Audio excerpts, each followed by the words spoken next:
And then in 1993, somebody started lying about the Brady bill, and it was Bill Clinton. I hope that doesn't shock you, but he actually did.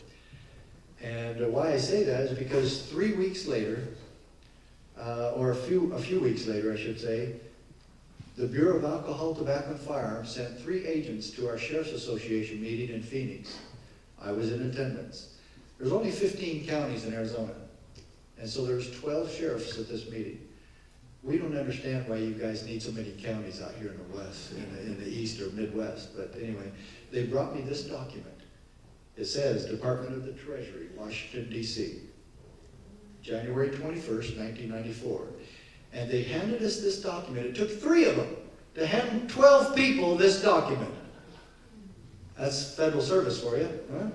And they said, sheriffs, these are your marching orders. This document details what you will do to comply with the Brady bill. Ooh, what's wrong with that picture?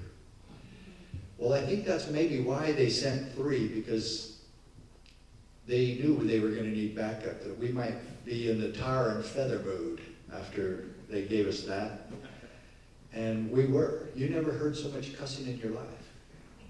And all these sheriffs hated it, every one of them. And I told them, I said, finally, I said, you know what, guys, we don't have to take this. The federal government, the United States Congress, and the President of the United States cannot tell us what to do. And I want you, each of you to know and understand that principle. The President of the United States, the U.S. Congress, from the very beginning of our country, from George Washington to whoever it is in the White House today, they cannot tell your local officials, especially your sheriff, what to do.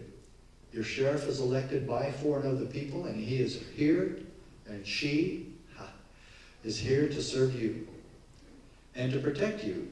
And in keeping their oath, they would therefore be responsible for protecting your constitutional rights, because that's what the oath of office says. And when I was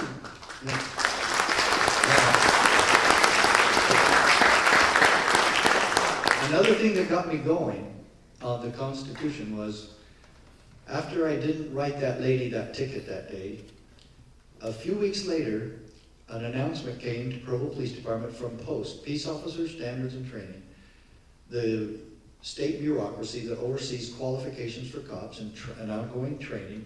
They're announcing a training seminar entitled Constitutional Studies for Law Enforcement Officers.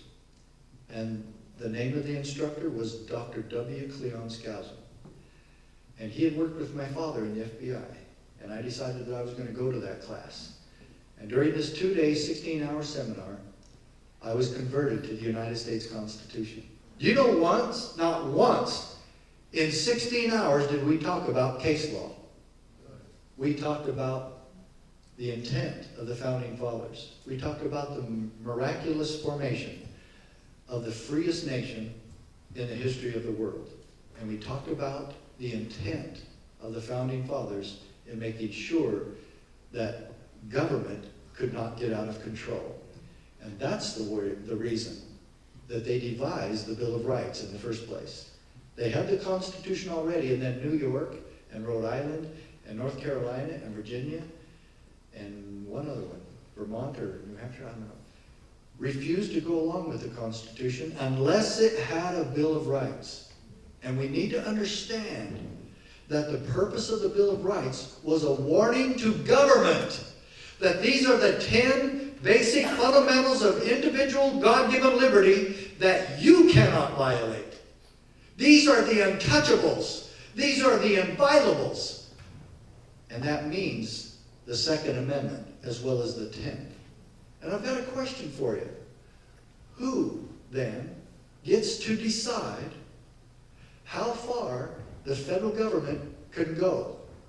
Who gets to decide the breadth and scope of federal authority in this country? No. That's the right answer. I want the pragmatic answer. They do. Who gets in their way? Who stands in the way of the federal government? supposed to stand in the way of the federal government. It's the 10th Amendment. State sovereignty is the only answer we have left. Unless you think that the federal government and the Congress and all the tyrants in Washington, D.C. are going to go, you know what, guys? We need to stop being tyrants and turn around and follow the Constitution. That's going to happen, huh? For those of you who think that's going to happen, I've got beachfront property for you in Omaha. Because it's not.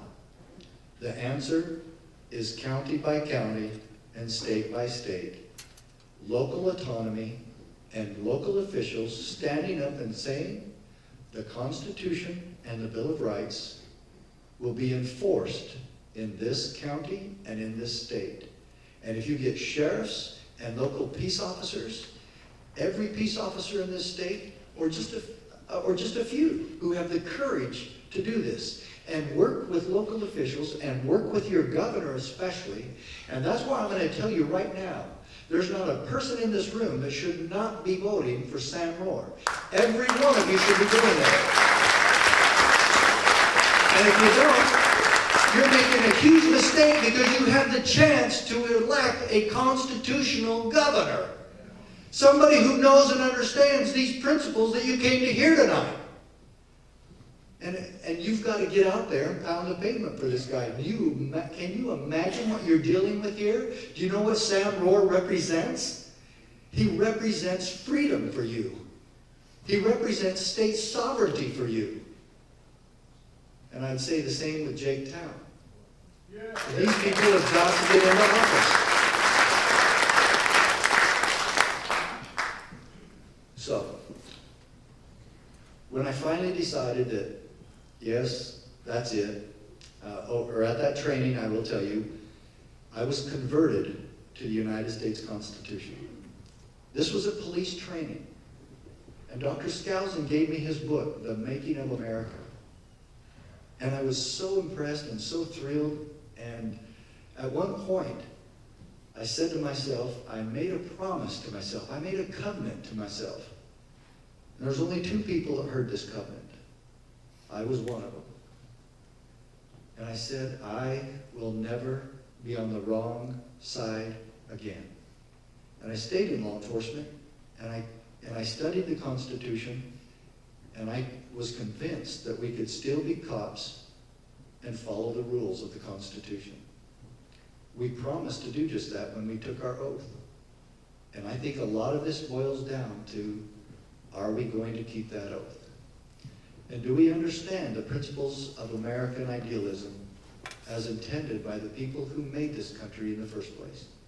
If we follow their example and we try to emulate what they stood for, we're going to win. We are going to win.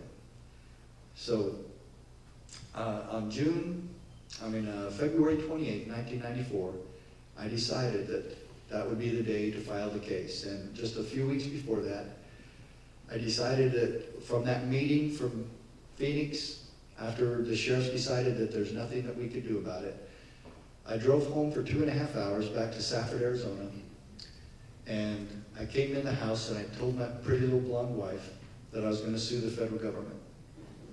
And that they would probably squash me like a pumpkin seed. And she said, all right, well, do what you have to do. And so the next day I went to work and I said, okay, I've got to sue the federal government today. Where do I start? I was not a member of the NRA or any other gun rights groups or freedom groups or right-wing extremist groups. You know, I wasn't a member of any of them. But now I know a lot of them and I sure support most of them, I'll tell you that. But so I knew my undersheriff was a member of the NRA. And I said, hey, does your membership card with the NRA have a toll-free number on it? He showed me some toll-free number.